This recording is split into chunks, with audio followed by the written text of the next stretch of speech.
Wabarakatuh. Alhamdulillah wassalatu wassalamu ala Rasulillah wa ala alihi washabihi wa man wala amma ba'd. Apa kabarnya Bapak-bapak, teman-teman, tante-tante, om-om semua?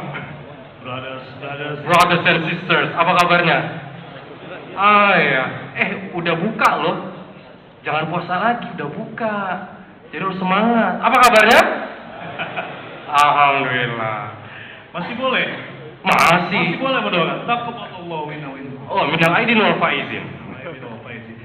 Ya, ini masih masuk di bulan Syawal. Di bulan Syawal, dan alhamdulillah Allah pertemukan kita lagi nih. Kita bisa ngaji lagi, dan nikmat mana lagi yang lebih besar dari ini? Kita malam Rabu bisa kembali ngaji sama-sama ngumpul setelah Ramadan. Setelah Ramadan, kemudian beberapa waktu di Idul Fitri. Ya. Kemudian kita masih ingat, boleh minta tolong sedikit, mungkin yang agak di pinggir-pinggir sana agak merapat lagi ya. Oke. Karena ternyata Kita bisa maju sedikit. ini Masya Allah. Atau sudah ditutup? Sebetulnya sudah ditutup, teman. Sudah ditutup ya? Oke. Yang nggak punya tiket nggak boleh masuk? No, it's joke. Ini refleksi rasa kangen. Wow, Ya. Masya Allah. Iya. Semoga. Karena mudah-mudahan kita kangen, dan di sini semua berkumpul karena Allah. Karena Allah, insya Insya Allah. Allah, dan nanti juga ya berpisah karena Allah. Insya Allah. Dan yang pasti kita masih ingat, masih segar ya. Kemarin Ramadan, bagaimana kita bilang sih secara zahir ya, secara kasat mata ya. Ya. Ternyata alhamdulillah Allah kasih kemudahan dan kelihatan spektakuler ya, bahwa kalau mungkin kita bisa atau beberapa dari kita yang mengikuti kegiatan Ramadan kemarin, Masya Allah. bahwa kajian dilanjutkan dengan berbuka bersama. Ya. Masya Allah. Masya Allah. Itu yang prediksi waktu hadir yang di Ramadan pertama itu. Juga pertama. Itu Banyak. bahkan sampai banyak yang tidak kebagian tempat. Ya. Dan Ya. semoga Allah Subhanahu Wa Taala menerima amal ibadah kita semua di bulan Ramadan dan bulan-bulan berikutnya, insya Allah. Dan malam ini kita bertemu lagi di kajian malam Rabu yang diselenggarakan oleh Asia dan Yayasan Pesantren Islam Al Azhar. Dan semoga Allah Subhanahu Wa Taala memberikan keberkahan bagi mereka-mereka yang menyelenggarakan kajian di malam ini. Amin. Dan juga kita yang hadir. Dan teman-teman yang punya aplikasi ngejar-ngejar monster, tolong dimatiin dulu. Karena supaya jangan tumpuk-tumpukan di masjid. Ini masjid, bukan tempat cari monster, oke? Janji ya. Jangan servis-servis amat dong. Masya Allah. Oke, Pak. Oke, Mat. Malam ini. Malam Rabu. Malam Rabu. Ya. Rabaniyah. Rabu. Malam Kamisan. Ini seru, saya kasih. Masya Allah. Baik, ternyata ya alhamdulillah berkumpulnya kita di sini nih, Ya. selain melepas kangen karena sudah beberapa waktu kita libur kajian. Ya. Ya, alhamdulillah malam ini kita kedatangan seorang guru yang memang mungkin kita sudah sama-sama kenal. Ya. Ya kan? Temanya malam ini apa? Temanya, ada yang tahu temanya? Malam ini? Ngacung. Wah, ayo bang, apa bang? Wah, kaya mungkinkah masuk surga? Mungkin nggak? Wah, cuma sedikit nih yang masuk. Kaya mungkin nggak masuk surga? Mungkin. Wah, mau semua. Kaya semua? Insya Allah. Amin. Udah boya-boya. Tua kaya raya, mati masuk surga. Ada nggak ya begitu ya? Nanti kita tanya deh sama pemateri kita kita. tanyakan sama beliau, sama ustadz kita, sama guru kita. Oke, insya Allah. Di antara kita. Insya Allah. What Kita else? kepada Ustadz Firanda. Andirja, kami persilakan. Kami persilakan. Biar dapat audio.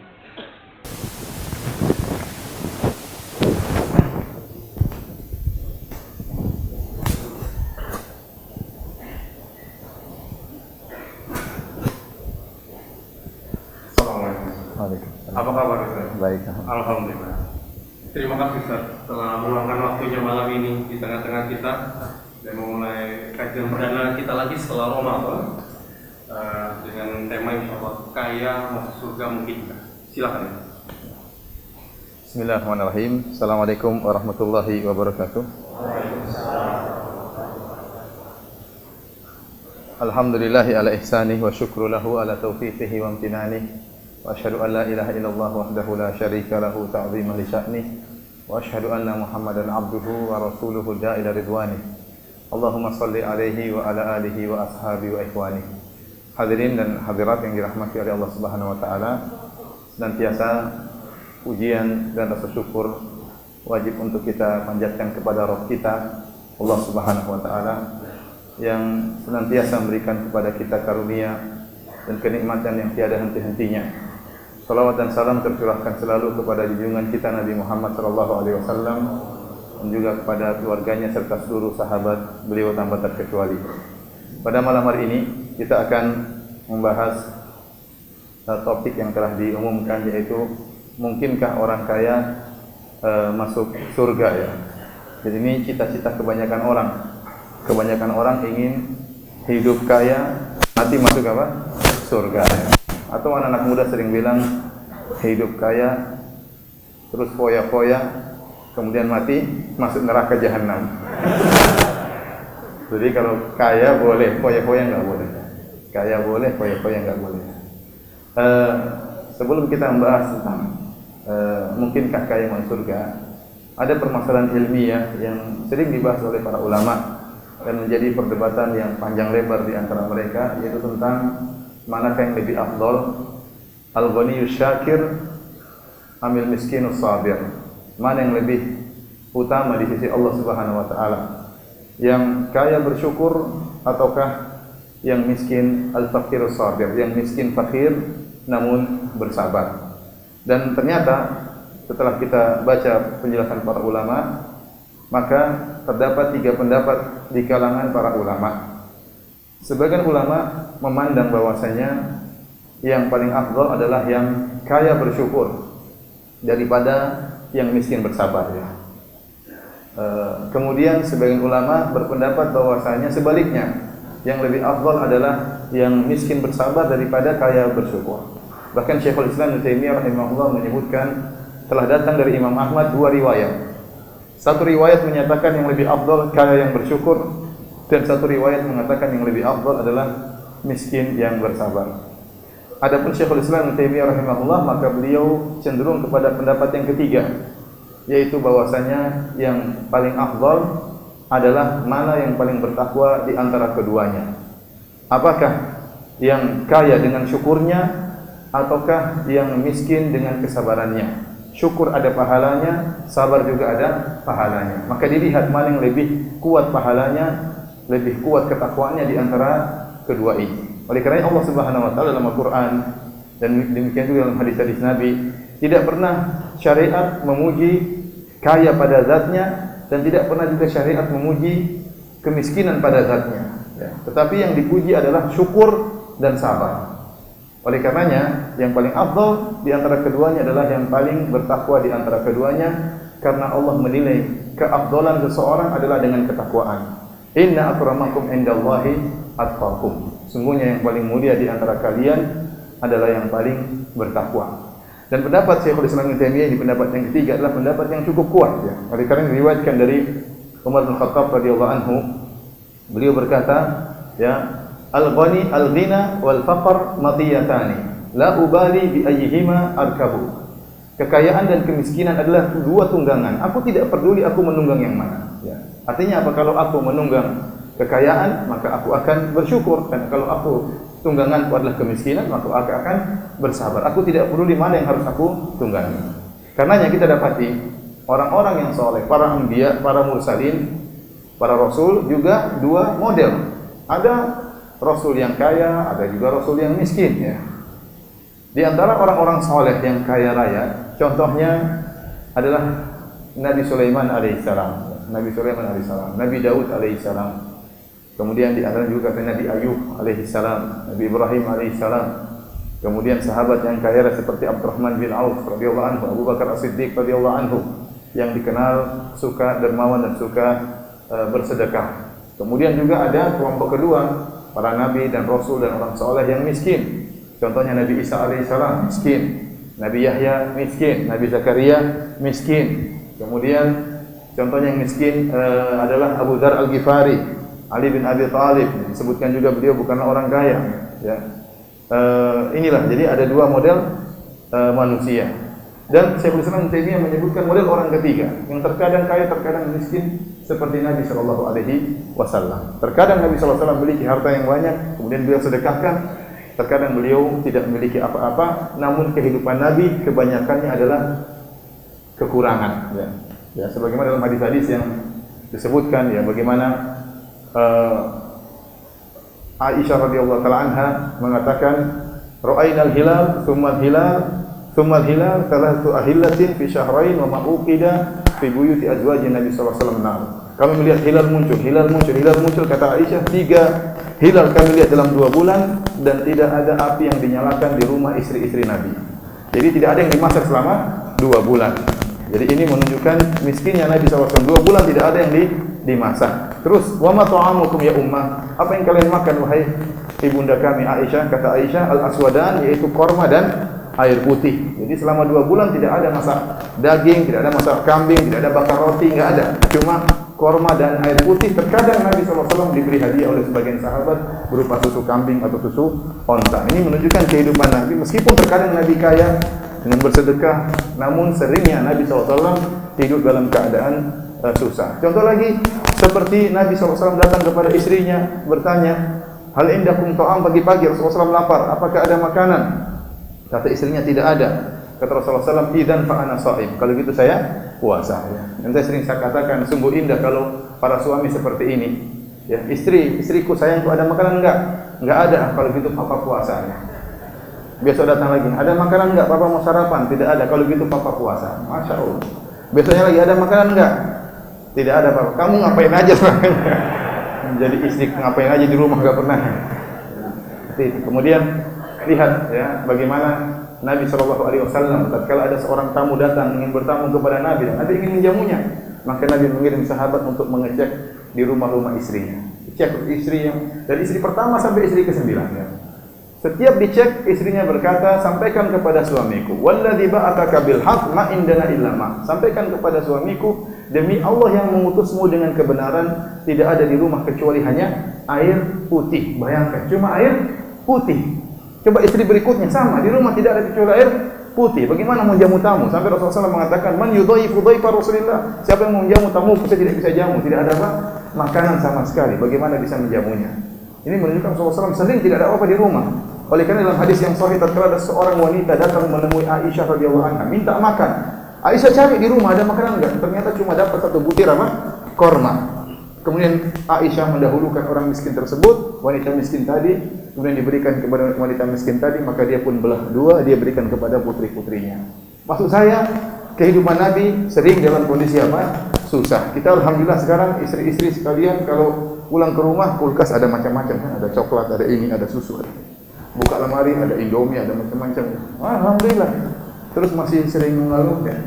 Masih sering tidak qanaah, sementara manusia terbaik Nabi Shallallahu Alaihi Wasallam, ya, dalam kehidupan biasanya dalam kehidupan apa? Sulit. Ya. Jadi contoh yang terkadang kaya, terkadang miskin, contohnya Nabi Shallallahu Alaihi Wasallam. Taib hadirin dan hadirat yang dirahmati oleh Allah Subhanahu Wa Taala. Dari sini pendapat Syekhul Islam Ibnu Taimiyah, pendapat yang kuat, bahwasanya, ya, yang yang paling terbaik di antara si kaya bersyukur atau si miskin bersabar adalah yang paling bertakwa di antara keduanya. Namun terus terang, kalau kita disuruh milih jadi kaya bersyukur atau miskin bersabar, kita pilih mana? Apa? Coba yang bilang pilih kaya, yang bilang pilih miskin bersabar, angkat tangan. Ada miskin bersabar, angkat tangan. Coba. Enggak ada.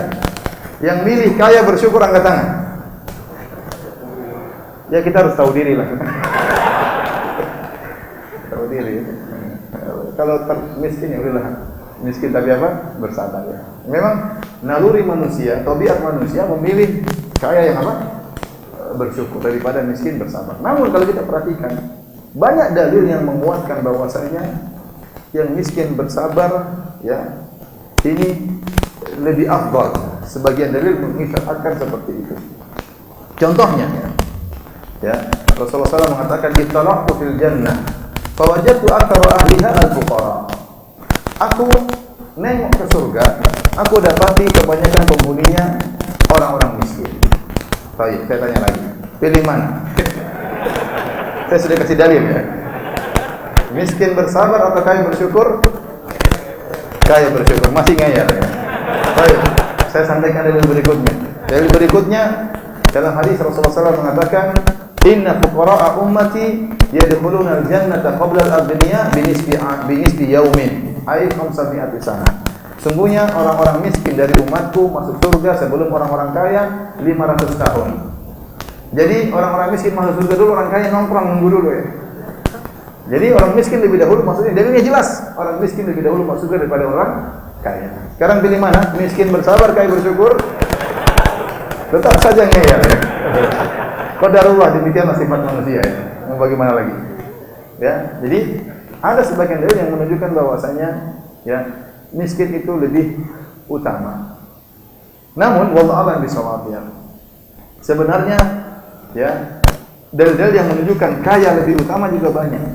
Kaya lebih utama juga banyak. Akan tapi sulit menjadi kaya bersyukur. Sangat sulit, ya. Dua-duanya ujian. Kata Allah Subhanahu wa taala dalam Al-Qur'an, "Kullu nafsin dha'iqatul maut." Setiap jiwa pasti akan merasakan mati. "Wa nabluukum bisyarri wal khairi fitnah wa ilaina turja'un." Dan kami akan menguji kalian dengan keburukan dengan kebaikan. Keburukan dan kebaikan dua-duanya ujian. Kemiskinan, rasa sakit, kesulitan, ini semua ujian. Kekayaan, kesehatan, kemudahan, ini juga apa? Ujian. Allah menyatakan kekayaan dan kemiskinan sama-sama ujian. Wa ilaina turja'un, dan kalian akan dikembalikan kepada kami untuk mempertanggungjawabkan tentang ujian tersebut. Luluskah Anda tatkala diuji dengan kemiskinan? Luluskah Anda tatkala diuji dengan kekayaan? Ya. Oleh karena Rasulullah SAW berdoa, "Allahumma inni a'udzubika min fitnatil ghina wa min fitnatil faqr." Ya Allah, aku berlindung kepada Engkau dari fitnahnya kekayaan dan dari fitnahnya kemiskinan. Kenapa? Karena ada orang diuji dengan kekayaan tidak lulus, dan ada orang diuji dengan kemiskinan juga tidak lulus. Oleh karena Nabi berlindung dari ketidaklulusan tersebut. Nah, kalau kita perhatikan, ujian kekayaan dan ujian kemiskinan, dua-duanya berat, ya. Tetapi lebih ringan kenyataannya ujian kemiskinan. Banyak orang lebih mudah bersabar dengan kemiskinan daripada bersyukur dengan kekayaan. Kenapa? Karena kekayaan itu sangat mudah menjerumuskan orang dalam berbagai macam kemaksiatan. Ya. Adapun orang miskin, dia lebih mudah bersabar, lebih mudah nerima, lebih jauh daripada kesombongan dan keangkuhan.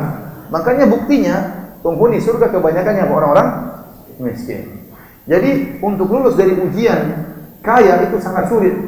Makanya waktu Allah Subhanahu wa taala menyebutkan tentang kenikmatan yang Allah berikan kepada Nabi Sulaiman, Allah berikan kekerajaan, Allah berikan berbagai macam kenikmatan, Allah jadikan jin-jinnya patuh kepada Nabi Sulaiman, begitu banyak pasukan yang dia miliki. Kata Allah Subhanahu wa taala, "I'malu ala Dawud syukran wa qalilun min ibadiyasy syakur." Beramalah amal soleh, wahai keluarga Daud, wahai tua Nabi Sulaiman alaihissalam. Beramal solehlah kalian dengan nikmat yang aku berikan kepada kalian. Namun kata Allah, wa qalilun min ibadiyasy syakur, hanya sedikit dari hamba-hambaku yang bersyukur. Hanya sedikit dari hamba-hambaku yang bersyukur. Yang menunjukkan banyak orang diuji dengan kekayaan tidak bersyukur. Kenapa bisa demikian? Banyak faktor. Ya. Dan Rasulullah SAW telah mengatakan, "Mal faqru akhsha 'alaikum." Bukan kemiskinan yang aku khawatirkan menimpa kalian. Walakin akhsha 'alaikum an tubsata 'alaikumud dunya kama busitat 'ala man kana qablakum. Kata Nabi SAW, yang aku khawatirkan dibukakan harta bagi kalian sebagaimana telah dibukakan oleh orang-orang sebelum kalian. Fatanafasuha kama tanafasuha, fatuhlikukum kama ahlakathum. Maka kalian pun akan berlomba-lomba mengejar harta tersebut. Akhirnya kalian pun binasa sebagaimana orang-orang terdahulu juga mereka berlomba-lomba mengejar harta. Akhirnya dunia pun membinasakan mereka. Ini dalil bahwasanya Rasulullah SAW mengatakan fitnah umat ini, wa fitnatu hadhil ummah al-mal, adalah harta. Dalil bahwasanya kebanyakan orang diuji dengan kekayaan tidak lulus. Makanya kalau ada orang kaya yang bersyukur, orang hebat. Karena ujiannya lebih berat daripada miskin. Makanya kalau ente diuji dengan kemiskinan, bersyukur. Ngerti? Kalau diuji dengan kemiskinan apa? Bersyukur. Jadi jadilah miskin yang bersyukur. Belum ada ya. Tadi kita bilang antara kaya bersyukur dengan miskin apa? Bersabar. Belum ada miskin bersyukur. Antum jadi miskin bersyukur. Bersyukur diuji dengan apa? Kemiskinan. Ya, karena kebanyakan orang diuji kemiskinan lulus. Oleh karenanya pengikut para nabi kebanyakan miskin-miskin. Waktu Heraklius bertanya kepada Abu Sufyan tentang sifat-sifat tentang sifat-sifat Nabi Muhammad SAW. Di antara pertanyaan Heraklius kepada Abu Sufyan, ya, adu'afa'u qaumihi taba'uhum am syurafa'uhum am asrafuhum. Apakah yang mengikuti Nabi adalah orang-orang miskin di antara mereka atau orang-orang pembesar-pembesarnya? Kata Abu Sufyan, bal du'afa'uhum. Yang banyak mengikuti Nabi adalah orang-orang yang miskin, orang lemah. Kenapa orang sombong, orang kaya sombong angkuh tidak mau ikut Nabi sallallahu alaihi wasallam. Baik, ada beberapa faktor yang membuat pujian dengan kekayaan itu sulit untuk lulus. Di antaranya, yang pertama, manusia diciptakan dengan tabiat sangat cinta dengan dunia. Ini dalam banyak ayat Allah sebutkan. Seperti firman Allah, wa tuhibbunal mala hubban jamma. Dan kalian mencintai harta dengan cinta yang sangat mendalam. Cinta yang sangat mendalam. Bahkan terkadang seorang kalau sudah beli barang yang mewah, dia lebih cinta barangnya daripada istrinya. Kalau sudah beli mobil yang mahal, mobilnya kegores, hatinya sakit. Mobilnya lebih sering dia elus dan pel daripada suami istrinya. Istrinya diomelin, mobilnya apa dia? Kenapa? Karena ada kecenderungan cinta kepada harta luar biasa ya. Ini sifat manusia ya. Ini yang pertama. Oleh karenanya kalau diberikan harta sulit orang untuk menjadi bersyukur. Kenapa? Dia tamak dengan harta. Sebagaimana sabda Nabi sallallahu alaihi wasallam, "Law kana li ibni Adam wadiyan min dhahab, labtaba thalithan, wa ma yamla'u jawfahu ila turab." Kalau ada anak Adam diberikan 2 lembah emas, dia akan mencari lembah emas yang ketiga. Dan dia tidak akan berhenti sampai mulutnya dipenuhi dengan pasir, hanya mati baru selesai. Kata Allah Subhanahu wa taala, "Alhaakumut takatsur hatta zurtumul maqabir." Sungguhnya sikap saling berlomba-lomba, berbanyak-banyakan harta, berbanyak-banyakan dunia telah melalaikan kalian. Kalian akan berhenti dari kelalaian tersebut hatta zurtumul maqabir. Kalau kalian masuk kuburan baru selesai.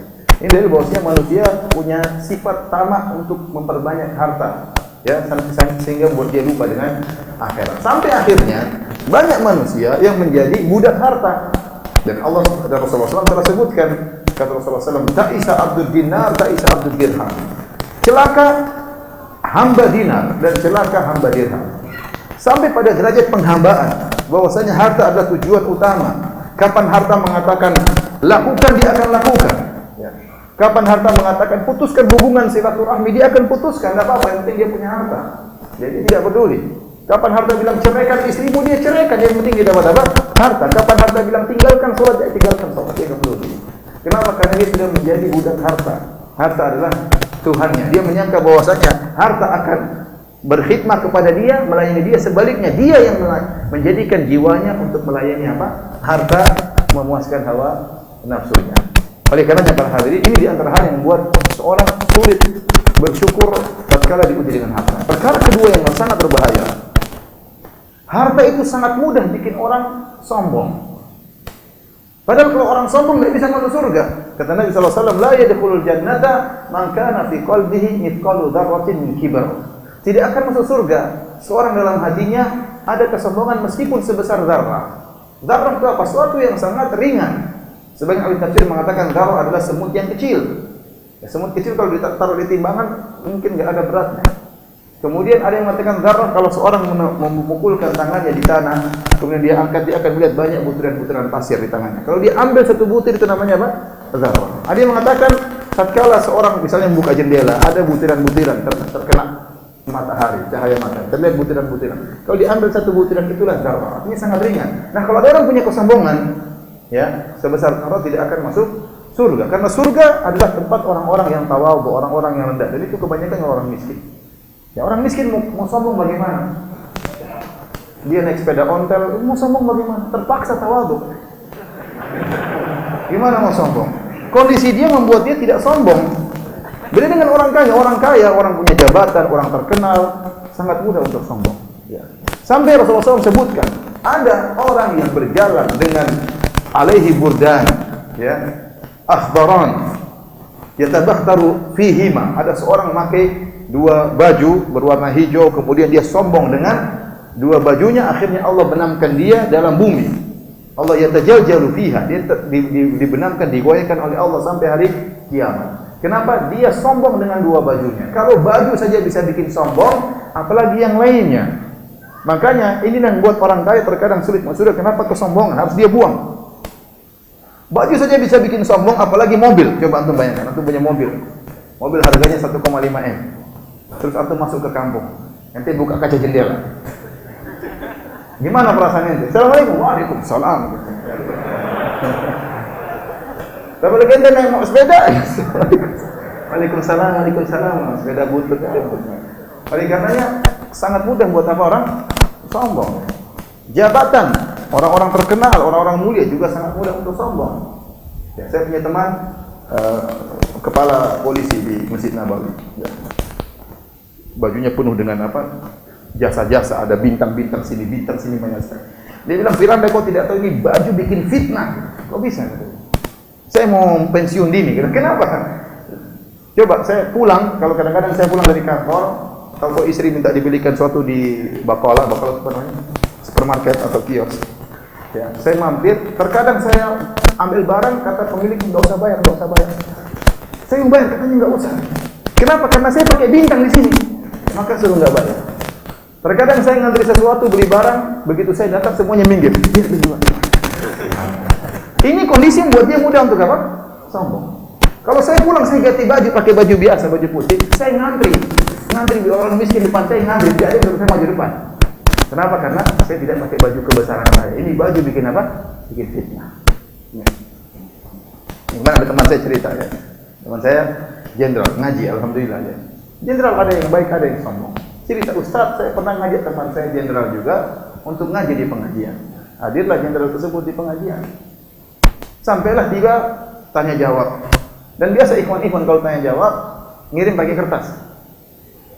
Kemudian mereka kirim lewat jenderal tersebut. Jenderal bilang, kasih sendiri katanya. Dia merasa dirinya jenderal, biasa perintah, ini diperintah suruh ngirim kertas. Dia tidak bisa terima seperti itu. Kenapa? Karena dia jenderal. Tapi ikhwan-ikhwan kan nggak tahu dia jenderal. Akhirnya dia ambil kertas, dia taruh di bawah. Itu bawa ke sana. Akhirnya dia terpaksa ambil, dia kasih. Nggak lama lagi gini lagi. Habis itu nggak mau ngaji lagi. Qadarullah nggak mau ngaji lagi. Kenapa? Karena bahaya. Ini yang buat kenapa orang kaya sulit masuk surga. Karena mereka sangat mudah terjerumus dalam apa? Kesombongan. Dan neraka jahanam adalah tempatnya orang-orang sombong. Kata Allah Subhanahu wa taala, "Fa bi'sa mathwal mutakabbirin." Bahwasanya neraka jahanam adalah tempatnya orang-orang yang sombong. Dan iblis masuk neraka jahanam karena sombong. Tidak mau sujud kepada Adam. Kata Allah, "Aba wastakbar." Dia enggan dan dia sombong. Wa kana minal kafir. Dia termasuk dari golongan-golongan yang kafir. Ya. Kalau seorang mungkin tidak sombong, ya. Sekarang bisakah dia untuk bersyukur dengan kenikmatan yang Allah berikan kepada dia? Ini pun susah. Ya, setiap nikmat yang Allah berikan kepada kita wajib untuk kita syukuri. Hukumnya wajib. Kata Allah Subhanahu wa taala, "Tsumma latus'alunna yawma idzin 'anil na'im." Dan kalian sungguh akan dimintai pertanggungjawaban oleh Allah atas setiap nikmat yang kalian rasakan. Oleh karenanya kenapa? Tatkala kita keluar dari toilet setelah buang air, kita mengucapkan ghufranaka. Syekh Utsaimin rahimahullah mengatakan, kita mengatakan ya Allah ampunanmu ya Allah. Kenapa? Karena kita mengakui kita tidak mampu untuk bersyukur sebagaimana mestinya. Ya, seandainya kita tatkala masuk ke toilet tidak bisa buang air, maka kita akan merasa sakit. Kotoran tertahan dalam tubuh kita. Ya. Orang dia tidak bisa buang angin, dia menderita. Apalagi tidak bisa buang air besar. Jadi ini nikmat yang sering kita lupakan. Maka tatkala kita keluar kita mengatakan ya Allah, ghufranak, aku tidak bisa mampu untuk memenuhi apa? Bersyukur kepadamu dengan yang sebagaimana mestinya. Nah, kenikmatan yang dirasakan oleh orang kaya sangat banyak. Harta yang dia miliki sangat banyak. Ya. Dan ingat dia akan ditanya oleh Allah Subhanahu wa taala dengan dua pertanyaan. Min aina kasabahu wa fima anfaqa. Ini dua pertanyaan yang pasti akan melalui setiap orang yang memiliki harta. Ya. Dari mana dia dapatkan? Kemana dia habiskan? Pertanyaan pertama sudah membinasakan banyak orang. Dari mana dia dapatkan? Ini pertanyaan buat orang banyak binasa. Dengan cara yang haram, dengan cara korupsi, dengan cara ini, dengan cara sehingga dia kaya raya, dengan cara nyogok dan macam-macamnya.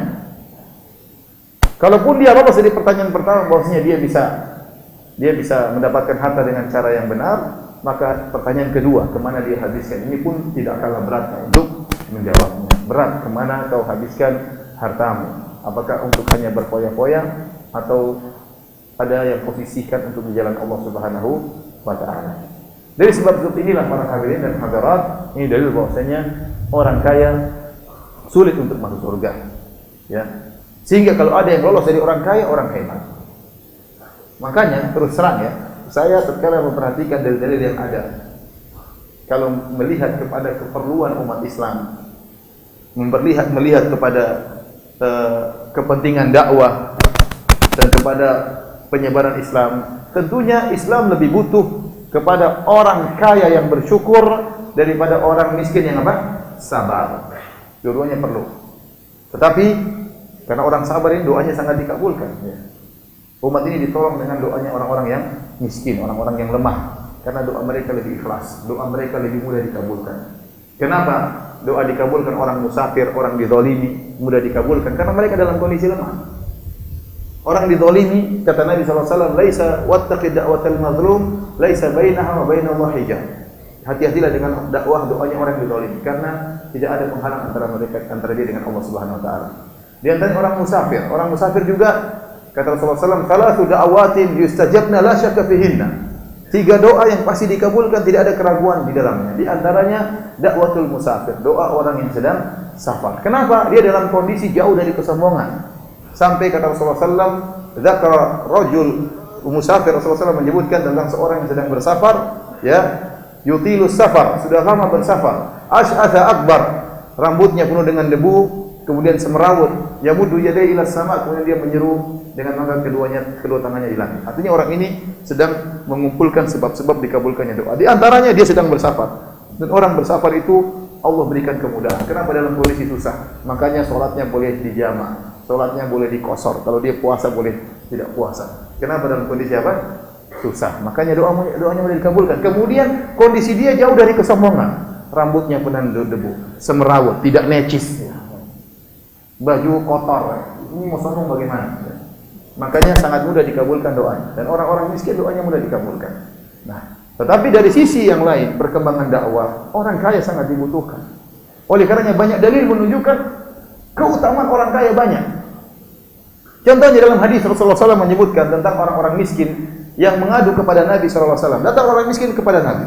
Mereka protes atau mengeluh, bukan protes, mereka mengeluh. Mereka mengatakan, "Ya Rasulullah, dhahaba ahlud duthuri bil ujuri. Yusalluna kama nusalli wa yasumuna kama nasum wa yatasaddaquna bi fuduli amwalihim." Ya Rasulullah, orang-orang kaya telah membawa pahala yang sangat banyak. Kami orang-orang miskin puasa, mereka juga puasa.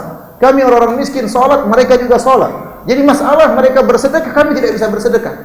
Wa yu'tikuna wal manu'tik. Mereka bisa membebaskan budak, memerdekakan budak, kami tidak bisa memerdekakan budak. Maka Rasulullah SAW mengatakan, "Wahai orang-orang miskin, maka aku tunjukkan kepada kalian amalan yang hebat. Kalian berzikir, tasbih, subhanallah, alhamdulillah, wallahu akbar, dapat pahala banyak." Akhirnya orang miskin semangat, mereka banyak berzikir. Ternyata orang kaya dengar juga tentang hadis ini, maka mereka juga berzikir.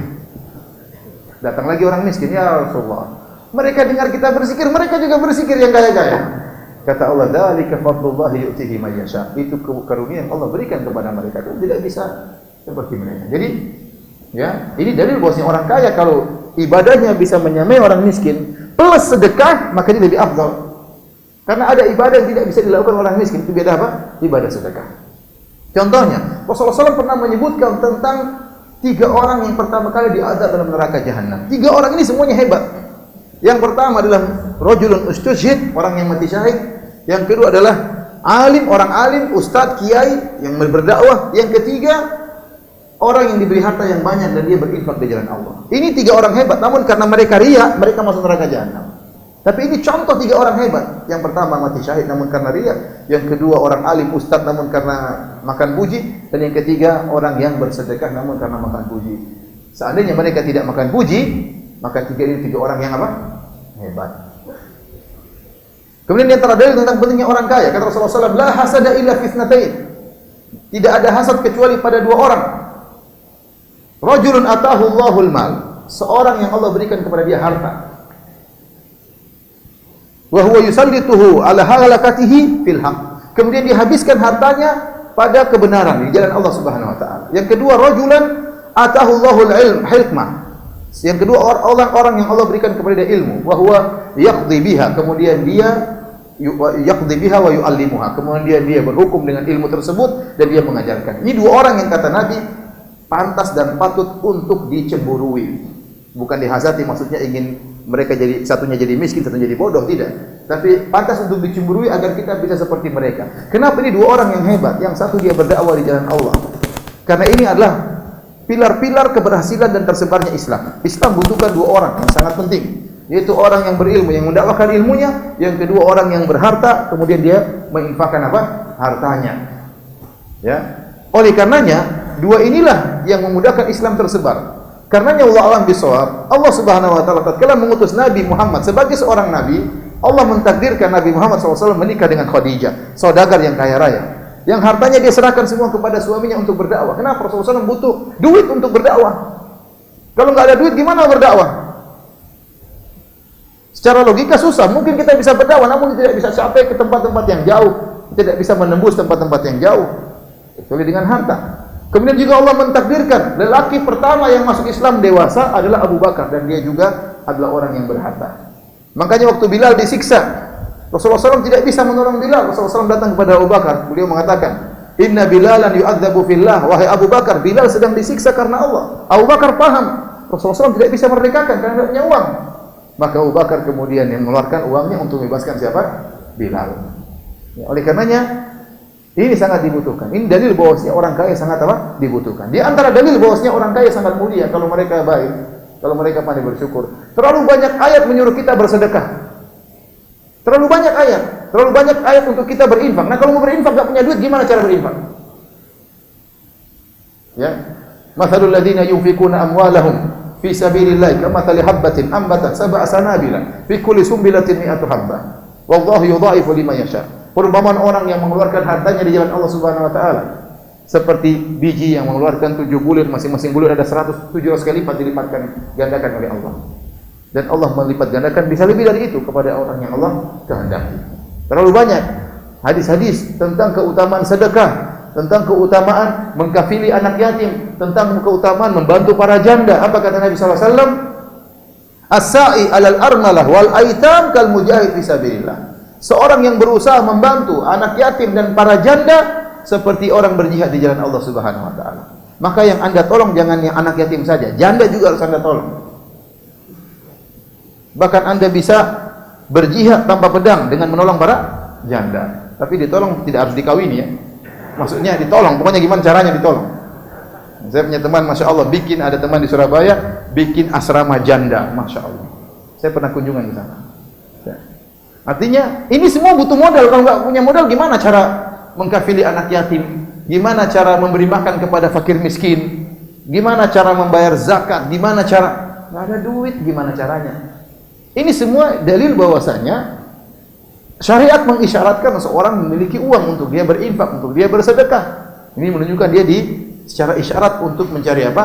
Mencari nafkah agar dia bisa memiliki harta sehingga dia bisa membantu untuk kemajuan Islam dan kaum muslimin. Jadi secara sisi dari perkembangan Islam dan dakwah, maka sangat dianjurkan menjadi seorang kaya yang bersyukur. Jadi jawabannya sudah jelas. Mungkinkah orang kaya masuk surga? Sangat mungkin, tapi susah. Jawabannya mungkin orang kaya masuk surga? Jawabnya mungkin, tapi susah. Mungkinkah orang miskin masuk surga? Mungkin dan lebih mudah. Makanya saya tanya lagi, pilih mana? Kan sudah jelas sekarang. Yang miskin masuk surga lebih mudah daripada kaya masuk surga. Lebih susah orang kaya masuk surga. Terlalu banyak ujiannya, terlalu banyak cobaannya. Lebih mudah miskin masuk surga. Jadi pilih mana? Pokoknya masuk surga. Miskin enggak apa-apa? Ada yang bilang pokoknya masuk surga. Miskin enggak apa-apa? Kalau bisa kaya katanya. Jadi sekarang saya ingin menyampaikan sama antum hiburan bagi yang miskin. Saya tahu di yang hadir di kajian ini ada yang kaya, namun lebih banyak yang miskin. Ya atau tidak? Ya mungkin nggak miskin lah, tapi berkecukupan lah. Ya, tidak miskin banget ya, tidak kelaparan. Alhamdulillah kita ini alhamdulillah ya tidak miskin. Kita tidak kaya seperti teman-teman kita yang kaya, namun kita juga tidak miskin, masih kenyang, masih makan 3 kali apa? Sehari. Alhamdulillah, masih bisa ganti baju, masih bisa bajunya gonta-ganti, masih bisa ya. Alhamdulillah masih punya HP, HP-nya kadang ganti-ganti. Alhamdulillah meskipun tidak sekaya teman-teman yang gonta-ganti mobil ya. Kita paling tidak ganti-ganti HP ya. Artinya kita tidak miskin-miskin banget ya. Artinya alhamdulillah Allah berikan kita banyak kemudahan ya. Tapi ingat ya ikhwan ya, ujian kekayaan itu berat. Seperti saya katakan tadi berat. Hisabnya panjang. Ya. Oleh karenanya lihat tadi, orang yang miskin lebih cepat masuk surga 500 tahun sebelum daripada orang kaya. Si miskin lebih dahulu menikmati kenikmatan surga. Si kaya masih nunggu. 500 tahun itu bukan sebentar, itu lama. 500 tahun itu bukan sebentar, itu apa? Lama. Jadi antum miskin, antum bersabar ya. Kemudian kalau antum ingin memandang dengan pandangan adil ya, sebagai orang miskin, bukan orang miskin, orang yang cukup sederhana. Saya punya teman-teman kaya-kaya ya benar ya. Namun belum tentu saya ingin seperti mereka. Ya. Karena saya lihat orang kaya juga memiliki banyak problematika. Ya. Yang tidak dirasakan oleh orang apa? Miskin. Miskin kelaparan. Mungkin dia pikir gimana anak saya bisa makan. Mungkin dia kerja tapi alhamdulillah anaknya makan. Ya mungkin anaknya ada persoalan yang dia hadapi. Namun tidak seberat yang dihadapi orang kaya. Orang kaya Anda lihat mungkin dia ganti-ganti mobil, ganti-ganti rumah mungkin. Tetapi banyak perkara yang dia hadapi. Dia punya bisnis, dia pikir gimana bisnis berkembang. Kemudian terkadang dia takut kalau ada kalah tender, dia takut kalau ada perusahaan baru yang kemudian menyaingi dia. Kalau ada apa-apa, ada musibah dalam perusahaannya. Kalau sudah musim THR, dia pusing gimana cara kasih THR sama anak-anak buahnya. Ya. Kemudian dia sering check up sehingga dia tahu kolesterolnya kadarnya sekian, sehingga dia pun makan hati-hati. Antum miskin makan-makan tahu-tahu mati kan? Enggak terlalu sedih, tahu-tahu mati selesai apa urusan. Yang kaya, ini takut enggak boleh, enggak boleh, itu enggak boleh, ini enggak boleh. Setengah mati juga kan? Apa bedanya antum dengan orang kaya? Bedanya tipis ya, akhi. Waktu antum dia kenyang, ente enggak boleh kenyang. Ente kenyang atau tidak? Kenyang. Dia makan 3 kali, ente makan berapa kali? 3 kali, sama. Dia makan ayam, ente juga makan ayam. Mungkin dia makan kambing, ente makan tempe, mungkin. Tapi kan sama-sama makan intinya. Dia waktu tidur, ente juga tidur. Dia mungkin tidur di kasur yang harganya 100 juta, ente enggak apa di tiket, yang penting tidur kan, bangun selesai. Apa masalahnya? Mungkin dia hanya makan setengah piring, ente bisa 2 piring, apa masalahnya? Jadi sebenarnya beda-beda tipis saja. Maksud saya, sebenarnya orang mengatakan ini, kalau Anda memandang dengan pandangan yang adil, sebenarnya Anda sudahlah. Apa yang Allah takdirkan kepada saya terima. Saya berusaha ingin dapat uang supaya saya berinfak, namun belum tentu saya bisa. Maka kita husnudzon kepada Allah Subhanahu wa taala tentang apa yang Allah takdirkan kepada kita. Ya. Jadi ini hiburan bagi yang apa? Yang miskin.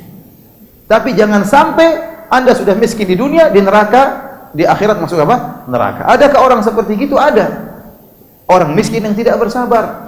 Diuji oleh Allah yang tidak bersabar, jadi pencuri, jadi penjahat, dan ini banyak juga seperti itu. Ada orang yang miskin namun sombong, ada.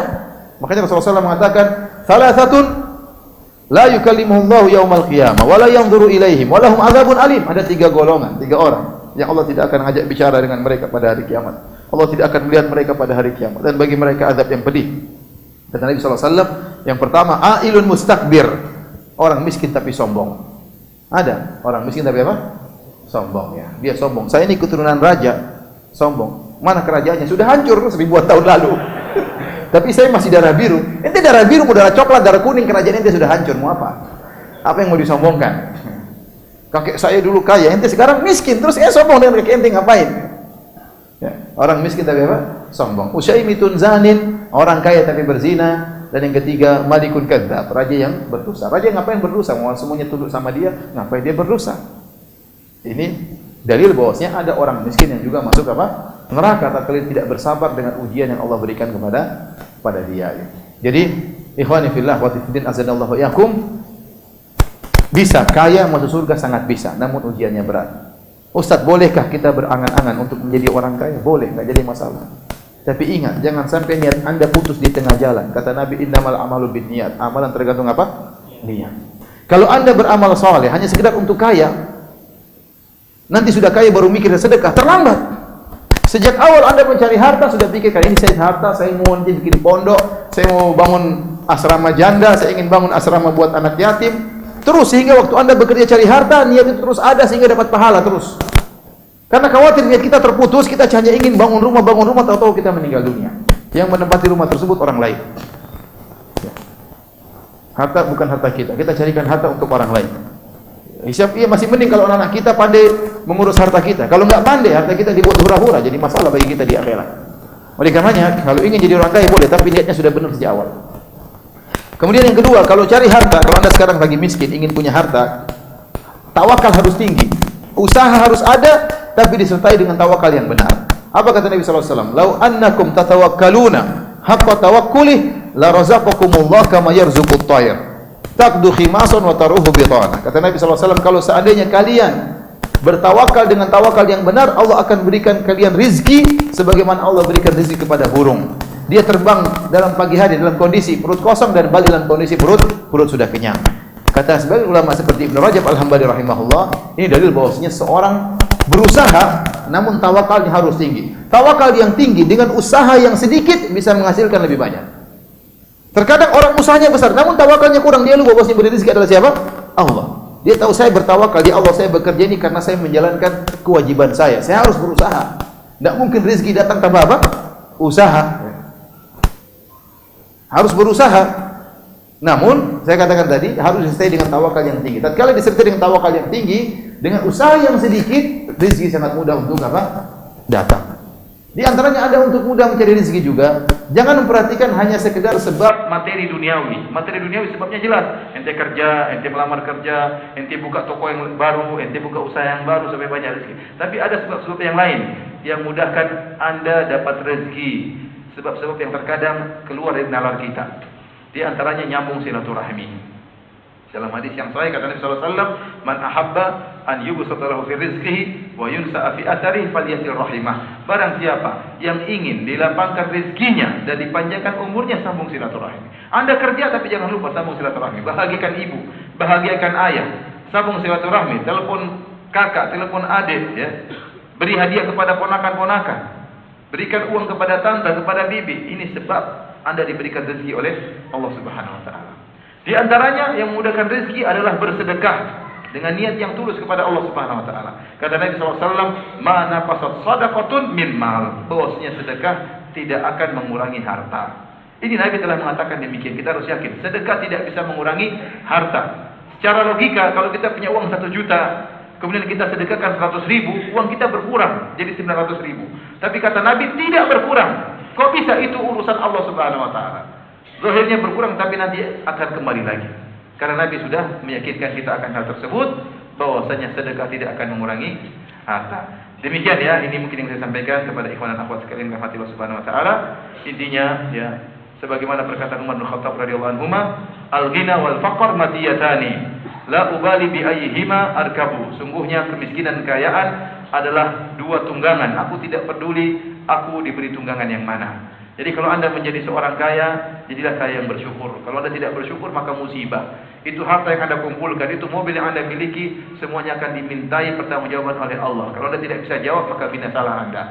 Kalau Anda menjadi orang miskin, maka bersabarlah.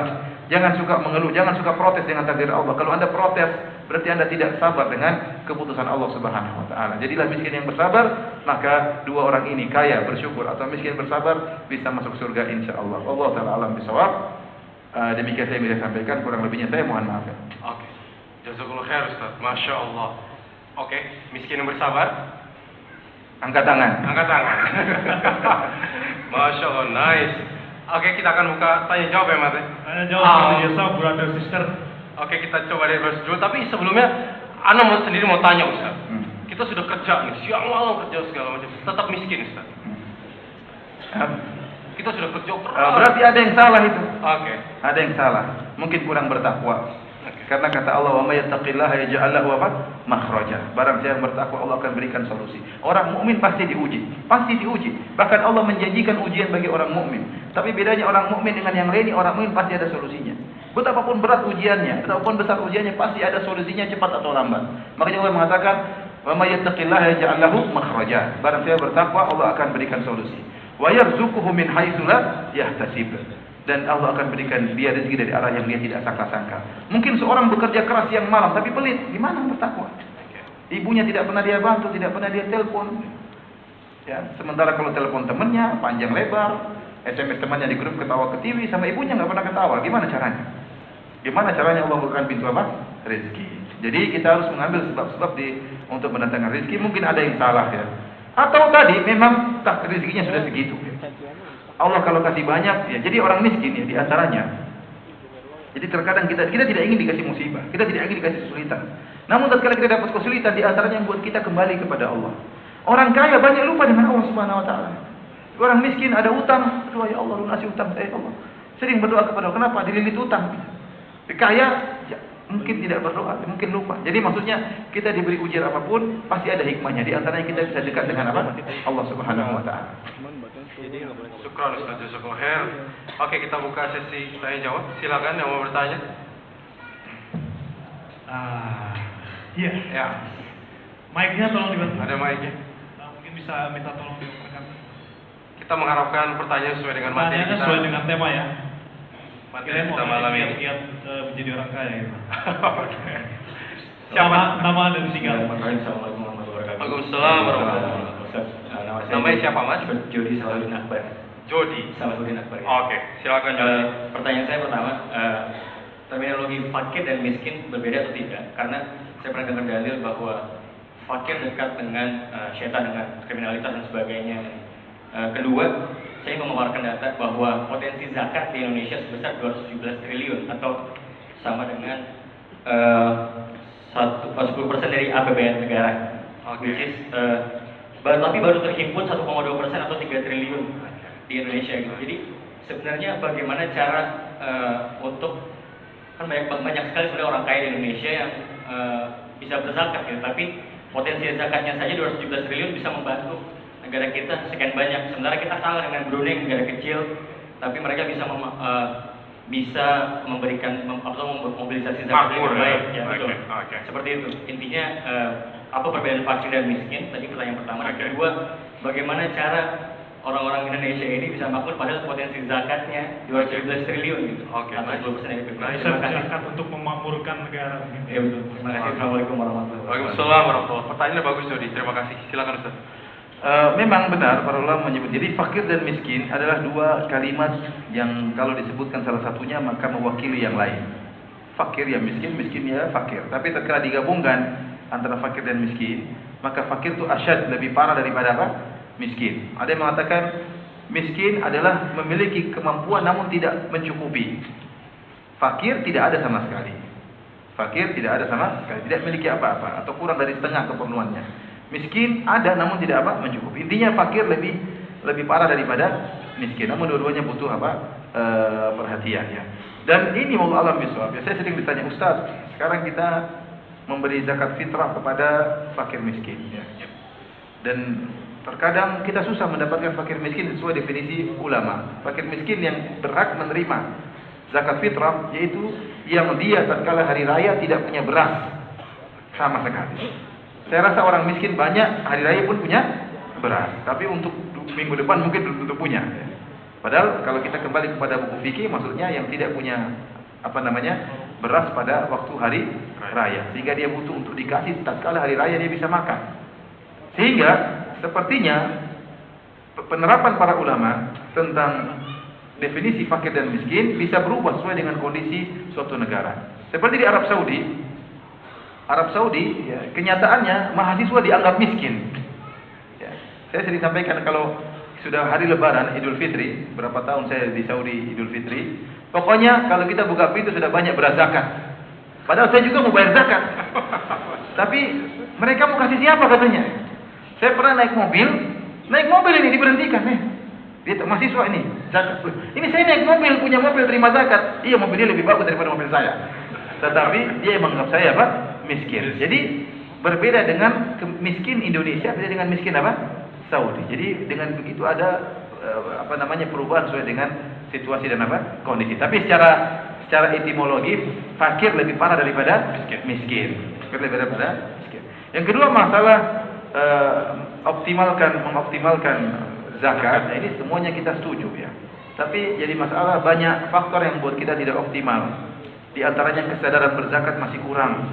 Kesadaran bersedekah mungkin masih kurang, harus dioptimalkan lagi. Orang Indonesia kaya banyak, tapi yang pelit juga banyak, masalahnya di situ. Iya. Ya, sehingga mereka pun kalau keluarkan ini kita tidak bisa maksa karena mungkin pendidikan kurang sampai, pengajian tidak sampai, mereka belum percaya kepada tempat mana yang harus mereka sumbangkan ya. Sehingga mereka terkadang keluarkan sangat sedikit sementara mereka punya harta yang begitu banyak ya. Mereka punya harta yang begitu banyak ya. Sehingga mereka keluarkan entah 2%, 1% sangat sedikit daripada harta yang mereka miliki. Padahal kalau mereka meninggal itu harta tidak akan dibawa sama sekali, tidak akan dibawa sama sekali. Jadi kesadaran untuk berinfak masih kurang dan kesadaran untuk bayar zakat juga masih kurang. Ini sisi pertama. Kemudian sisi kedua tentunya harus ada yang beri masukan kepada pemerintah untuk mengoptimalkan penerimaan zakat dan distribusinya harus tepat. Ya ini harus ada masukan di sini dan di sana supaya bisa optimal. Kalau tidak ya susah seperti itu. Allah alam bisawab. Gimana Jody? Kita kan di Indonesia sudah punya Basnas atau bahkan per provinsi sudah punya badan zakat masing-masing, tapi banyak problem yang mungkin dalam pengelolaan dan sebagainya. Terima kasih. Oke, terima kasih. Oke, sekarang Sister Side. Sister Side langsung saja, mungkin panitia dari Sister langsung dikasih. Kalau sudah di mic-nya di tangan langsung sebutkan nama dan bertanya. Silakan bertanya. Assalamualaikum warahmatullahi wabarakatuh. Waalaikumsalam warahmatullahi wabarakatuh. Terima kasih atas kesempatan baiknya Ustadz. Saya Cut. Saya ingin Siapa? Cut. Oke, silakan. Saya ingin bertanya, ada beberapa hal yang ingin saya tanyakan. Yang pertama, saya pernah dengar tentang miskin itu dekat dengan kekufuran. Apakah itu benar atau tidak? Yang kedua, ingin saya tanyakan apabila orang tua kita meninggal dunia, amalan apa yang kita lakukan untuk mereka sehingga amalan kita sampai ke mereka? Okay. Dan apakah amalan-amalan kecil seperti kita bersedekah itu dengan niat untuk mereka itu bisa sampai amalannya kepada mereka atau tidak? Terima kasih Ustaz. Assalamualaikum warahmatullahi wabarakatuh. Waalaikumsalam warahmatullahi wabarakatuh. Terima kasih. Yang pertama kekufuran, fakir itu lebih dekat kepada kekufuran ya. Oke. Sebentar. Itu pernyataan yang masyhur ya. Namun seingat saya hadis itu hadis yang maudhu, tidak benar, tapi saya cek dulu ya. Allah alam bisawab. Tapi saya jawab dulu pertanyaan yang kedua. Okay. Yang kedua adalah amal apa yang bisa sampai kepada orang tua yang meninggal dunia. Sebenarnya yang paling utama yang bisa dilakukan oleh si miskin dan si kaya adalah doa. Oleh karena Nabi SAW mengatakan, "Idza mata ibnu Adam inqata'anu amaluhu illa min salat." Kalau anak Adam telah meninggal dunia, terputus amalannya kecuali dari 3. Di antaranya waladun shalihun yad'u lahu. 3 tersebut, pertama sedekah jariyah, ilmu yang bermanfaat, yang ketiga anak soleh yang mendoakannya ya. Kita sebagai anak berusaha menjadi anak soleh, yang paling utama bisa kita lakukan kepada orang tua kita doakan, dan ini tidak perlu biaya. Tidak perlu biaya. Kalau kita miskin, ada jalan yang baik untuk menyelamatkan orang tua kita dengan doa. Makanya dalam hadis Rasulullah SAW menyebutkan, "Inna rajula la turfa'u darajatuhu fil jannah." Ada seorang laki-laki diangkat derajatnya di surga. Maka dia heran, dia mengatakan, "Anna li hada." Kok bisa saya naik tingkat saya di surga? Maka kata Allah Subhanahu wa taala, "Bistighfari waladika laka." Karena anakmu sering mohonkan ampun bagimu. Karena anakmu sering mohon ampunan bagimu, maka akhirnya engkau pun naik kedudukanmu di surga. Jadi ini doa yang soleh yang terus-menerus dipanjatkan oleh seorang anak adalah bermanfaat bagi orang tuanya. Sampai sebagian sahabat mengatakan, hendaknya Anda berdoa kepada orang tua Anda setiap sholat 5 waktu. Setiap sholat, setiap tasyahud, setiap sujud. Pokoknya dalam sholat harus doakan apa? Rabbi ghfirli wa li walidayya warhamhuma kama rabbayani shaghira. Ini bukti Anda berbakti kepada orang tua. Apalagi orang tua sudah meninggal, apa yang dia butuhkan? Anda sudah terlambat, orang tua sudah meninggal, sudah nggak bisa kasih lagi harta. Sudah tidak bisa membahagiakan dia dengan apa? Harta. Dulu waktu masih hidup mungkin kita pelit, perhitungan sama orang tua. Begitu sudah meninggal kita menyesal. Kita berangan-angan, saya punya mobil kasih orang tua. Sudah terlambat. Sudah tidak bisa kita bahagiakan mereka lagi dengan harta karena mereka sudah meninggal dunia. Yang mereka butuhkan apa? Yang mereka butuhkan apa? Doa. Kalau Anda sudah pelit dengan harta, jangan pelit dengan doa. Mereka lagi saat-saatnya butuh dengan apa? Doa Anda. Maka banyak berdoa bagi orang tua setelah mereka meninggal dunia. Yang kedua, kalau Anda punya harta, banyak yang bisa Anda lakukan. Di antaranya Anda berinfak atas nama orang tua. Ijma' ulama. Seorang kalau bersedekah dengan nama orang tua sampai. Contohnya Anda kasih makan fakir miskin. Niatnya untuk ayah saya sampai. Anda buka iftar jamaah, kasih makan orang buka puasa. Niatnya untuk ayah sampai, untuk ibu sampai. Sedekah apapun niatnya karena Allah, maka apa? Karena untuk orang tua maka sampai. Kalau Anda punya uang lagi, hajikan orang tua, haji atas nama orang tua, umroh atas nama orang tua. Kalau punya uang lagi, bikin wakaf untuk orang tua, bangun masjid, pahalanya untuk orang tua. Anda dapat pahala, ya Anda dapat pahala berbakti sama orang tua. Anda dapat pahala berbakti sama orang tua.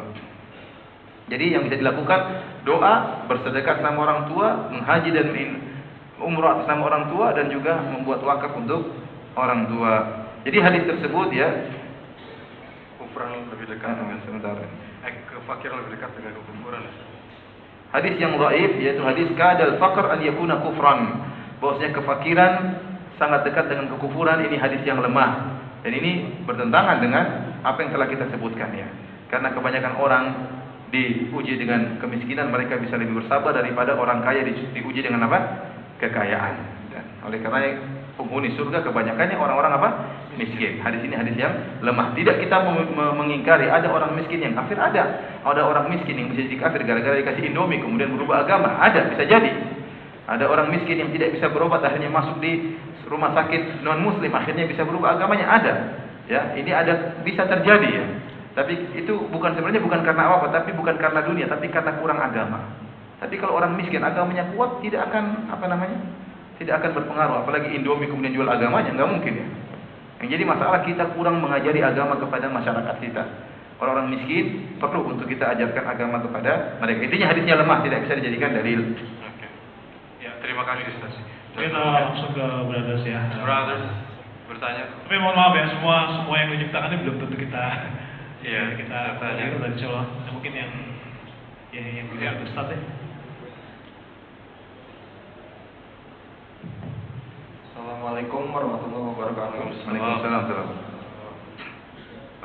Ini Ustaz, saya mau tanya tentang Nama saya Adri ya. Oke, silakan. Mengenai Indonesia.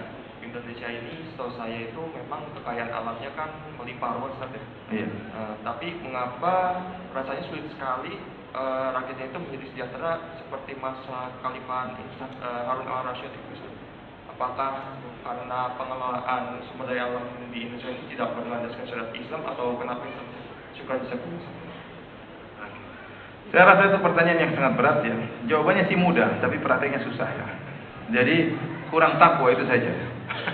Takwa dari dua sisi, dari rakyatnya maupun dari pemimpinnya. Walau anna ahlal qura amanu wattaqau la fatahna 'alaihim barakatim minas sama'i wal ardh. Walakin kadzabu. Kalau seandainya penduduk suatu negeri beriman dan bertakwa, kami akan buahkan berkah-berkah dari langit dan apa? Dan bumi. Akan datang rezeki dari arah yang tidak disangka-sangka. Ya. Sebenarnya kalau kita bandingkan, mohon maaf ya, antara tanah air kita dengan Saudi sangat beda jauh. Orang bilang tanah kita tanah apa? Surga. Itu benar, surga. Semuanya ada. Semuanya diekspor. Emas diekspor, perak diekspor, ya, semuanya ada. Minyak ada diekspor, ekspor ikan tuna, ekspor kayu, bahkan ekspor TKW juga diekspor.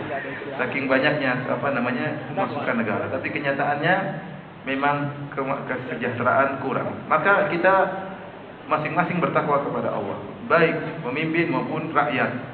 Jangan menjadi orang hanya bisa menuntut sementara tidak memperhatikan kewajiban kita ya. Maka saya rasa kalau masing-masing bertakwa, kemudian yang berdakwah mulai berdoa, semakin berusaha melakukan yang terbaik apa yang bisa dilakukan untuk negeri ini, maka insya Allah Allah akan berikan apa? Perubahan. Jadi maksud saya percuma Anda kemudian menyalah-nyalahkan pihak yang lain, sementara Anda sendiri kurang baik. Butuh dua-duanya perlu diperbaiki, baik pemimpin maupun apa? Rakyat. Status kita sebagai rakyat, kita berusaha menjadi rakyat yang terbaik. Ya, wallahu a'lam bishawab. Oke, ya. Gimana Ardi? Oke. Ustaz, gue nanya cukup. Kita nih Ustaz, terutama teman-teman yang bekerja nih, dapat proyek besar Ustaz. Lagi rapat proyek besar, Adhan. Ini udah model nih Ustaz, tapi Adhan juga manggil, kalau ini ditinggal, kemungkinan besar kita nggak goal nih Ustaz. Lalu kita harus mendahulukan yang mana nih Ustaz, antara realita yang kita anggap realita dengan panggilan adzan atau beribadah kepada Allah Subhanahu wa taala? Ya teorinya ya, mohon maaf saya mau ke masjid dulu. Teorinya kan begitu. Namun iman kita sangat lemah. Ya iman kita sangat lemah. Tapi kalau Anda yakin, mohon maaf, orang akan menghargai Anda. Saya suka dengan ini dan mohon saya kasih saya waktu 5 menit. Saya ingin sholat dan saya balik. Ya, menjelang qomat kita datang sholat, kita balik cepat. Ya, rezeki di tangan Allah Subhanahu wa taala. Tapi kita tidak mengatakan saya tidak, enggak, kita berpisah dengan cara yang baik. Kita bilang saya setuju, tapi mohon maaf, ada kewajiban yang harus saya lakukan. Agama saya mengajarkan saya untuk apa? Sholat terlebih dahulu. Ya. Tinggalkan menjelang qomat, sholat balik 5 menit. Saya rasa dia tidak akan emosi-emosi. Ya. Dia yang insya Allah menghargai. Allah alam bisawab. Boleh nyambung Ustaz. Kalau ikhtiar seseorang itu sudah pasti akan menjadi jaminan turunnya rezeki, ataukah memang maksudnya sebuah usaha itu sudah pasti akan menghasilkan sesuatu ya, atau memang ada pintu-pintu rahasia gitu ya? Yang penting lo kerja, hasilnya entah dari mana lo hasil atau gimana Ustaz? Iya, kita berusaha ya, berusaha. Tapi kan rezeki itu suatu perkara yang terkadang susah untuk dimatematika-kan. Maksud saya, Anda berusaha, rezeki, yang penting Anda berusaha, Allah akan kasih rezeki sebagaimana yang Allah takdirkan kepada Anda. Kita tidak tahu kita mau kaya atau miskin, yang penting Anda berusaha, Anda bekerja. Ya, sebagaimana ajal sudah ditentukan tatkala Anda sakit. Apakah Anda berobat atau tidak? Anda berobat, Anda nggak bilang, kalau saya waktunya mati, saya nggak mau berobat. Kalau waktunya saya sembuh ya. Anda harus apa? Kalau Anda ingin umur lebih panjang, berobat, maka ada usaha. Demikian juga jangan salah mengatakan rezeki saya sudah ditentukan, saya di rumah saja, saya tidak bekerja. Enggak bisa. Bukan begitu caranya. Ya, Anda tidak tahu rezeki Anda berapa. Seandainya Anda sudah tahu di Lauhil Mahfuz Anda miskin, ya sudah nggak usah kerja. Seandainya sudah di Lauhil Mahfuz ditentukan Anda mati hari ini, sudah ente ngapain kemana-mana? Tahu hari ini bakalan mati. Tapi Anda kan tidak tahu, tidak pernah Anda nengok ke Lauhil Mahfuz. Yang jelas kalau Anda sakit, Anda tidak berobat, tambah parah penyakitnya. Kalau mati konyol, kenapa tidak berobat? Tapi kalau Anda ingin sembuh, ya berobat. Allah sudah memiliki ada namanya sunnatullah. Sunnatullah sebab akibat. Ya. Ini berjalan di atas jalan Allah.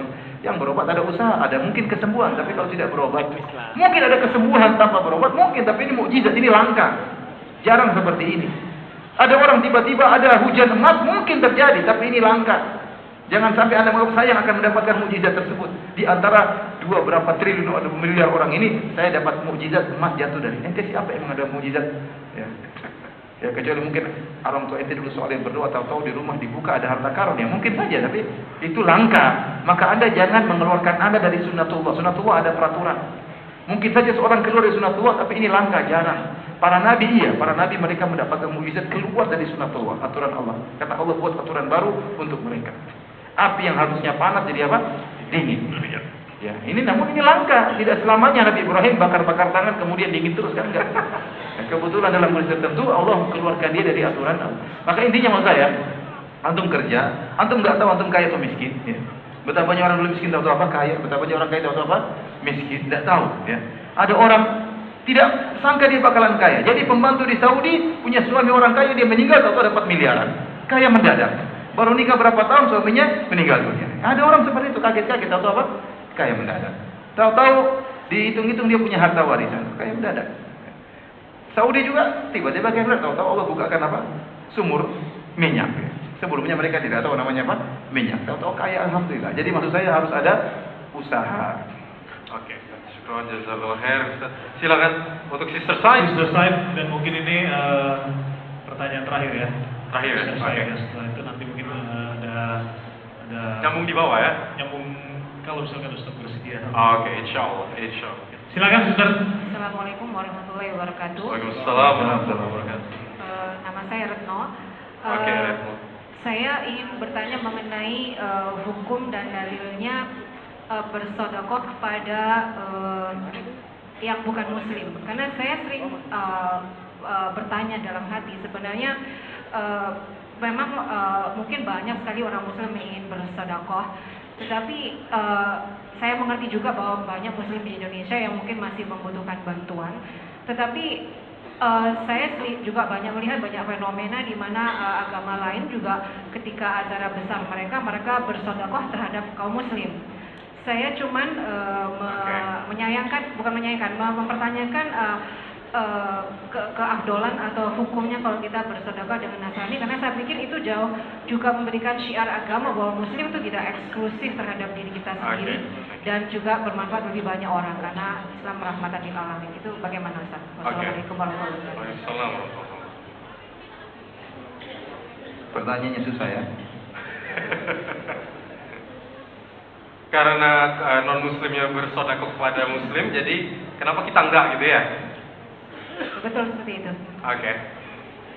Sementara masih banyak orang muslim yang juga kekurangan. Nah itu bagaimana? Tapi sebagai bagian dari syiar kita juga perlu menunjukkan ke mereka bahwa kita tidak eksklusif untuk kita sendiri. Oke. Jadi wallahu a'lam bishawab ya. Para ulama menyebutkan bahwasanya yang lebih utama kita bersedekah kepada orang-orang apa? Yang saleh. Mereka lebih utama untuk kita sedekahi. Ya, oleh karenanya zakat diberikan kepada orang-orang muslim, tidak boleh diberikan kepada orang kafir kecuali keadaan maslahatan. Makanya tatkala Allah mengatakan di antara menerima zakat, al-mu'allafatu qulubuhum, orang-orang yang dilembutkan hatinya sedang ditarik, dipancing untuk masuk Islam. Ada sebagian tafsir ulama mengatakan boleh diberikan kepada orang kafir yang diharapkan keislamannya. Jadi mu'allaf itu maksudnya orang Islam atau orang yang diharapkan apa? Keislamannya. Yang ini dilakukan oleh Nabi SAW. Makanya Nabi memberikan sedekah kepada ada orang Arab Badui datang kepada Nabi. Kemudian dia meminta dalam Sahih Muslim. Dia sa'ala Nabi SAW gonaman bainal jabalain. Dia minta kepada Nabi kambing di antara dua gunung. Artinya kambing satu lembah, kambing yang banyak. Maka Rasulullah SAW kasih dia harta. Kasih. Maka dia pun masuk Islam. Kemudian dia pulang kepada kaum, jadi mengatakan, ya qaumi aslimu. Wahai kaumku, masuk Islamlah kalian. Kalau ingin harta, masuk Islam. Ingin dapat kambing seperti saya, apa? Masuk Islam. Fa inna Muhammadan ata'an ma lam yakhshal faqah. Sesungguhnya Muhammad kalau sudah sesuatu, dia tidak pernah takut miskin. Sehingga Rasulullah SAW juga memberikan kepada seperti seorang sahabat yang dulunya kafir, yaitu Sofwan bin Umayyah bin Khalaf. Sofwan bin Umayyah bin Khalaf ini adalah anaknya Umayyah bin Khalaf. Siapa Umayyah bin Khalaf? Umayyah bin Khalaf ini adalah majikannya, tuannya Bilal, yang menyiksa Bilal, yang menyemur Bilal, di bawah mata ditaruh batu, yang menyiksa Bilal, mencambuk Bilal. Maka Umayyah bin Khalaf tewas di dalam perang Badar, dibunuh oleh Bilal. Ya, Bilal dapat dia, kemudian Bilal bunuh. Bilal mengatakan, Rasul kufur, pemimpin gembong kekufuran. Mana jautu in naja. Kata Bilal, saya selamat, saya yang mati atau dia yang mati. Tidak ada pilihan lain. Saya yang mati atau dia yang mati. Kemudian Bilal membunuh dia. Akhirnya putranya Sofwan bin Umayyah balas dendam. Sampai dia pun berusaha membunuh Nabi. Dia ikut serta dalam perang Uhud, dalam perang Khandaq, dalam peperangan ingin membunuh Nabi, namun tidak berhasil. Sampai akhirnya tatkala Fatu Makkah, Rasulullah SAW berhasil menaklukkan Makkah. Banyak pembesar-pembesar Quraisy yang masuk Islam. Sofwan masih belum mau. Tidak mau. Akhirnya dia kabur. Nabi panggil dia, "Enggak usah kau, enggak apa-apa, enggak usah masuk Islam. Enggak apa-apa, tinggal. Saya kasih kau pilihan, kasih waktu." Akhirnya dia pun ikut bersama Nabi dalam sebagian peperangan, di antaranya perang Hunain, dan dia masih musyrik. Nabi tahu Sofwan bin Umayyah suka harta. Maka dia kasih harta. Dikasih 100 ekor onta. Kemudian dikasih lagi 100 ekor onta. Sampai 3 kali dikasih 100 ekor onta, akhirnya dia pun masuk Islam. Ini dijadikan dalil oleh sebagian ulama bahwasanya orang kafir yang diharapkan Islamnya boleh kita kasih apa? Harta. Ada nampak dia boleh kenal Islam, ada nampak dia boleh mungkin baca-baca buku Islam, kasih dia harta, kita pancing supaya dia masuk Islam. Karena kalau dia sudah masuk Islam, dia akan baca, meskipun tidak dikasih duit, dia akan apa? Tahu kebenaran tersebut. Namun pertama kali perlu untuk dipancing. Dan ini menunjukkan bagaimana siasat dakwahnya Nabi Shallallahu Alaihi Wasallam. Jadi maksud saya, harta yang lebih utama tentunya kepada orang-orang apa? Soleh. Kalau orang soleh miskin, ngapain kita kasih orang kafir yang miskin? Ini menyembah Allah, ini tidak menyembah Allah. Tetapi dalam kondisi tertentu, kita boleh, dia adalah makhluk Allah, boleh hukumnya. Kita dapat pahala, ya, meskipun masuk Islam atau tidak masuk Islam. Tapi kalau kita harapkan menunjukkan kebaikan Islam dan kita berharap dia masuk Islam, lebih besar lagi apa? Pahalanya. Intinya bersedekah kepada non Muslim boleh dan dapat pahala karena dia makhluk Allah, ya. Sebagaimana kita memberi makan kepada anjing, kucing dan yang lainnya, ya. Tetapi kepada orang soleh lebih apa? Lebih utama. Kecuali ada maslahat yang kita lihat dari tadi kita ingin membantu orang-orang kafir, siapa tahu mereka tertarik dengan apa? Islam. Wallahu ta'ala alam bisawab. Tadinya itu pertanyaan terakhir ya. Cuman ada saudara kita katanya dari Kuningan katanya mau pulang besok mau oleh-oleh bertanya sama Ustaz. Oh, boleh. Kuningan sini. Kuningan. Oh, Jawa Barat. Kira Kuningan sini. Boleh, silakan. Silakan. Assalamualaikum warahmatullahi wabarakatuh. Assalamualaikum warahmatullahi wabarakatuh. Nama saya Gajun Saputra, saya asli dari Gunung Ciremai, dari Kuningan. Oke, masya Ada satu hal yang kebetulan Allah kehendaki saya dari usia 2 bulan sudah yatim piatukan oleh keadaan. Usia berapa bulan? 12 tahun. 2 bulan. 2 bulan. 2 bulan. Bukan karena ayah meninggal, bukan karena ibu meninggal. Jadi karena itu yang mereka nikah lagi dan saya cuma tinggal sama nenek.